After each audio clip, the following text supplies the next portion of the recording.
Oh, geez. Oh, man. It's already got blood all over it. Let's see where we're going.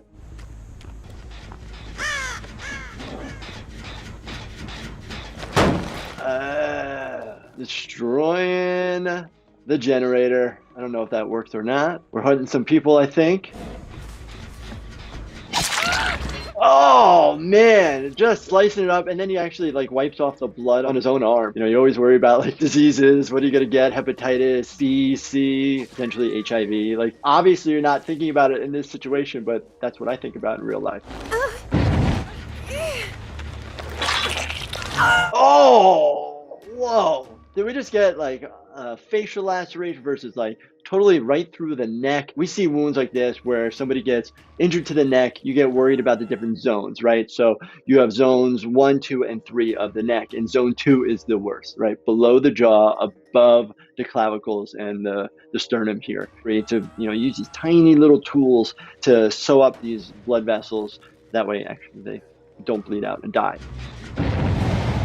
The sound of these people just getting injured and dying is horrible. Oh, there we go. People running away. Oh, just getting sliced in the back. Look at somebody who's getting injured in the back, and you worry about just soft tissue injury, big lacerations, versus is it going into the lung? Are they lacerating or cracking through ribs? Right? So could one big swipe with that blade cause a lot of damage? Yes. Will it kill you right away? Probably not, unless it's like the perfect hit on that carotid blood vessel. Oh, just setting a bear trap. That's just great. So bear traps, you step on one of those, it's gonna catch you. You think about like infections that would seed in, especially in this environment where it's gonna take days for you to get help, especially if you don't get killed. Run, run. They're all wounded, it looks like. You're done. Oh. So that's why there's the funky noise. He's picking them up and carry them. They're like the wounded. Wow, this is messed up.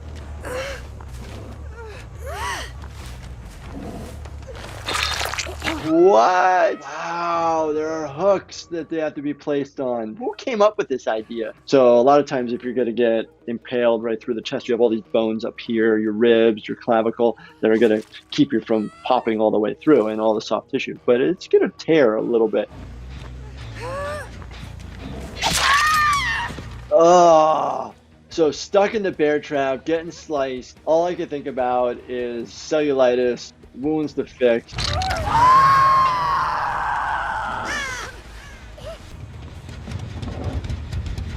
Whoa, what is that? These are like sheds? Oh, the hiding places. Okay.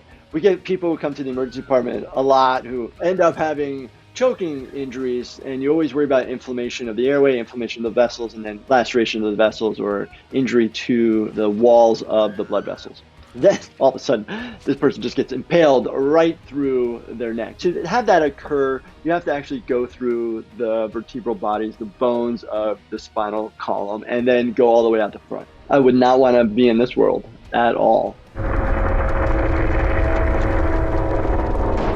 Holy cow, look at this. I don't even know, this guy's wearing a mask. This is crazy. Just run. Just run out of there. You have no idea what you're up against. Run, just run. Don't stand and fight. Get out of there. All right. Hey, buddy. So making sure the generators are working. Nice. Okay. I'm not a mechanic. I'm a mechanic of a human being, but not of engines. So looks like he's starting to get it to work. Oh, we got 2 people working on it. Nice. But somebody's got to have your back. Get your 6. You always think about like electrical injuries that could occur, getting electrocuted. It can cause your heart to stop. Those are other injuries that you really worry about when somebody's messing with electricity. But with an engine, it's more worried about make sure you don't get like crushed. I mean, that is some good music right there. A little Friday the 13th. Oh, I see a masked man. Get out of there. Oh, is that Michael Myers? Looks like it. Run. There's no way for them to defend themselves. It's crazy. And I wish they could run a little faster.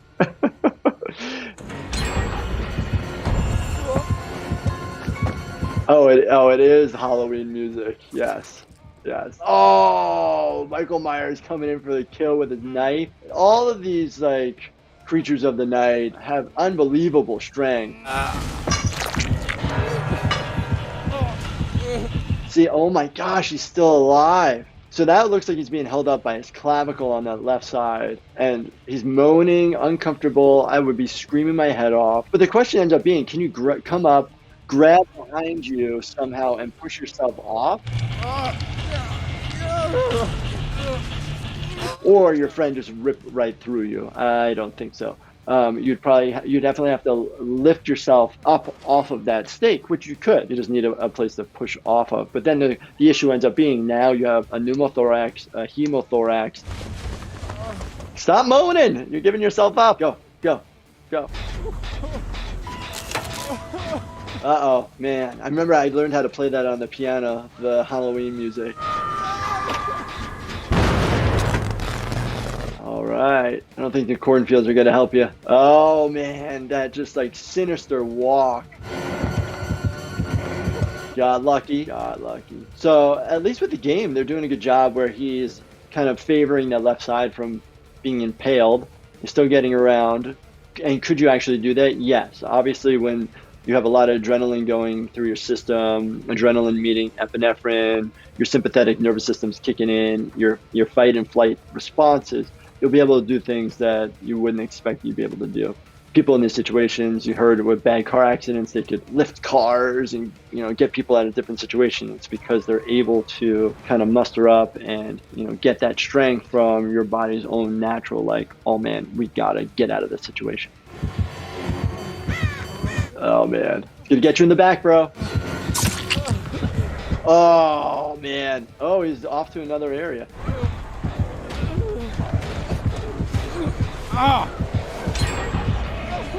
Picking him up again. I just do that every day when I do my workouts. So how do you get out of that situation if you're just, you start beating him in the head, the back, trying to get out and run away? Oh, right on the hook again. Oh, so now when people get hit in the back, you think about not just lung injuries, splenic injuries or your spleen. And then on the right in the back, you're always thinking about your liver. These organs, if they get lacerated, they can bleed a lot. Yeah. What is this contraption? Come on, you can do it. Come on. I don't know. Could I be able to do this? You got somebody over there that can help them. Yeah. And then hanging there, you're going to be stuck there for a while. You're not going to... Oh, there you go. Somebody's trying to help. Nice. You can actually see somebody like lifting in axilla to try to lift them off, and maybe has a lot of strength to be able to do that. But that's a shoulder press of 150 pounds of this guy. It's pretty impressive. Oh, that is a lot of tortured blood and a lot of hooks. Run away from that area. We have like 8 to 10 pints of blood in our bodies, and 1 pint of blood that's like super thick, and you see it's spilt on the ground. It actually looks like a ton. You're like, oh my gosh, I'm losing so much. The whining is getting louder. I would too, I guess, but I wouldn't want to give up my spot. Look at all these hooks. They're everywhere in this game. Find a way out, man. Oh, one of your comrades just got hooked. Does anybody ever get all the generators running and getting all the doors open? Oh, he's going. Oh, no, he's going to help. Uh-oh. Go, go, go. Nope. Now the sounds, right? So they get all these like sounds in the game, it's like slicing noises. You don't hear sounds. Even when I'm doing procedures in the emergency department where I have to cut something open, there's no slice noises like that. It doesn't sound that way. I wonder in this game, do they ever double hook them or not? That'd be actually interesting. Oh, what was that component? What are these things? It almost looks like a giant spider leg, but it looked like it almost took like his life force out of him. That's crazy. What is that? That is a weird blade. Obviously, you're getting a lot of lacerations. It looked heavy, so there could be a bunch of trauma to the head. You can cause maybe internal bleeding within the thoracic cavity or intracranial bleeding within the brain. But, fractures, if the blade is strong enough, sharp enough, maybe you can actually cut through a bone. Ow. I mean, what is the costume the person's wearing? But you're having all these lacerations to the upper back, and you think, okay, how deep are they going? Are they going each time through the same spot? What is this thing? Got a candle on the top of his head. Oh, a lower back lacerations and injuries. Obviously, that's not going to cause a lot of death, but it's going to cause a lot of pain. Is that a chainsaw? Oh, man. Chainsaw injuries are just gnarly because it's literally a chain and it's just spinning really fast. So it's not like super sharp. You think, oh, it's cutting down a tree, but it's actually making like a good, maybe a little bit less than a centimeter, maybe half a centimeter to a centimeter wide cut. What? Did we just take off an arm? That looked like that was an arm removal. Good attempt, but being asphyxiated to death is probably not a pleasant way to go, to say the least. So you're going to become basically euphoric, altered, and then you're going to pass out due to lack of blood flow to the brain. And if it continues to go that way, you're going to have anoxic brain injury, basically where you're not getting oxygen to the brain tissue, and then that's not compatible with life if it's for too long a period of time, and we're talking minutes here. In that situation, you got to really try to break the arms, not just the hands. There's a compression down on the trachea right on the front, and then there are major vessels here on your side. Not much on the back that you need to worry about, but you need to protect this as much as you can. That's just messed up, just closing the eyes. I wasn't ready for that. Wow. I mean, smart on the character for at least continuing to cause more injury with that type of axe. You're going to cause probably a fracture to the skull, your nasal bone, your frontal sinus here, and your frontal bone. If it gets all the way through, you're going to cause some bleeding to the brain. You may hit the brain itself, depends on how far it goes. Wow, that went all the way through. Look at that. It's like impaled in. That's no chance of survival at all. Because now it interrupts the aorta, which is the major blood vessel coming off the heart. So that potentially gets lacerated. You can die in seconds because you're just going to bleed out so fast because it's just like a massive hose. Dude, you lost your bicycle. Good job in the sense of showing that the character doesn't die right away with the blade into the abdomen going up into the thoracic cavity. Oh, right to the side, like that noise. Oh, again, it's like disturbing. So that's going left upper quadrant. You think about the spleen, splenic injury is sitting right underneath the rib there, and then going into the left lung and then potentially into the heart. Oh, just going for the neck. What organ did that creature just take? Oh my gosh. So we got bite wounds to the neck. Human bites, if it was a human, that doesn't look like a human, but human bites are super dirty. The mouth is so dirty. So anytime somebody gets a bite wound that breaks the skin, we're going to give some antibiotics to make sure we're not allowing an infection to just go, especially if it's like near a joint. That is actually very similar to therapy called ECT, basically where they're using electricity to cause minor controlled electric waves and electrocution basically to the brain to almost like reset it. And they typically use this in people who have schizophrenia, bipolar, and most people that actually have these procedures done actually do prefer them over like pills. The guy looks like from Stranger Things. You can actually see the body's like convulsing and going to, type of abnormal movement. Well, who's this guy? Oh!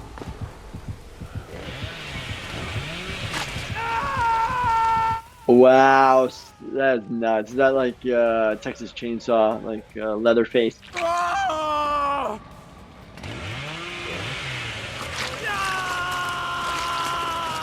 Unless that's like the sharpest, fastest spinning chainsaw ever, that it's hard to do that. Oh, we got Freddy Krueger. I thought Freddy was supposed to get you in your dreams, but he's got his glove straight through just a bunch of basically really sharp knife wounds. And that guy, depending on where he got hit, if he lacerates the aorta, it could cause you to die pretty fast, but probably a minute or two. Smart, block it with your hand. Oh, but yeah, not with your face.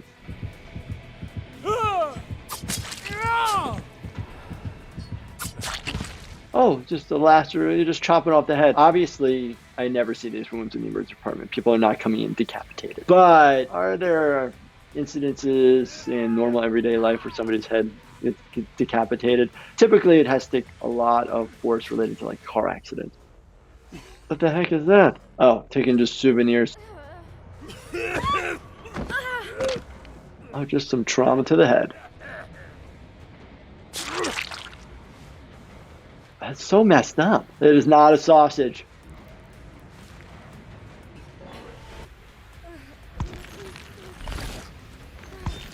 All I can think about is like, wait a minute, I'm going through like a corn maze during Halloween and I don't want to get impaled by a stalk. I didn't know they were that strong. I'm just kidding.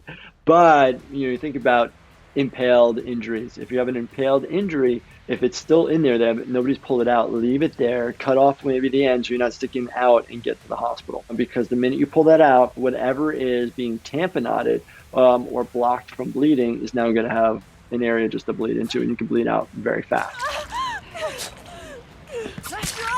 Okay, forearm block, run. Actually, that was a pretty good depiction. So you're having, soft tissue injury to the forearm, soft tissue injury to the lower calf, the soleus, maybe your Achilles tendon, but then right, through the sternum, easier to go just to the side of it to go through the soft tissue, and then you're ripping down through. If that blade was, super sharp, plus somebody's got crazy amount of undead strength, then you potentially use a blade to slice through. Oh my gosh, scream. So 2 reasons why you'd have blood coming out of the mouth. You have an injury to the esophagus or the stomach, and blood's coming up. Typically, if somebody has bright red blood that they're vomiting up, which is through the stomach, you worry about brisk bleed, an arterial bleed. Then if somebody's coughing up blood, then it's related to the lungs.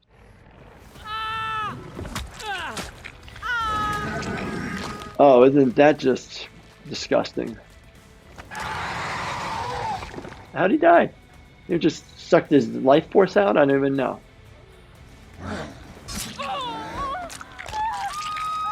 I do like that sword. Question though, you take the sword right to the throat, are you able to scream? So if your vocal cords are not intact, you would not be able to scream like that. And then if it's directly midline and miss the major blood vessels, then you're actually potentially okay as long as you're not drowning in your own blood. Why does this guy have a cone on his head? I mean, what was that? It almost looks like when you go to a magic show and they have like the sections of the boxes and they separate the body and put the blade in, and it's all fake and trapdoors and whatnot. But that was gnarly, and of course you get this massive blade that who can actually hold that and wield it. But you could see putting it in and then actually rotating it because it's going to cause more damage to that area. That was awesome. I really enjoyed it. I've never seen that game before. There was a lot of blood, a lot of guts, a little bit intense for me. But, it was fun to react and kind of discuss some of the medical components. If you guys want to see more, check out Gamology Experts React on Facebook as well as YouTube. And then check me out, Dr. ER, Jordan Wagner on Instagram, Facebook. Check out my YouTube channel. All right, until next time. It was a lot of fun.